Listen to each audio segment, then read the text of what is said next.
ดูซองควิดแม่ไปเนาะอย่าแน่เนาะงานหล่อลิ้นแล้วก็ต้องเพิ่มไอ้ก้อนดีกว่าไปเอาอีกเนาะ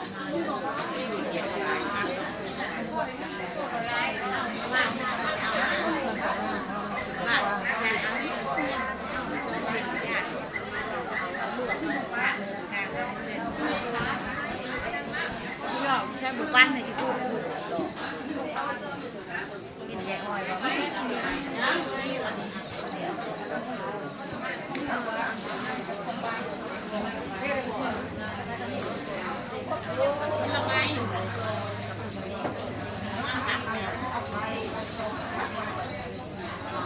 ้าวมาก่อน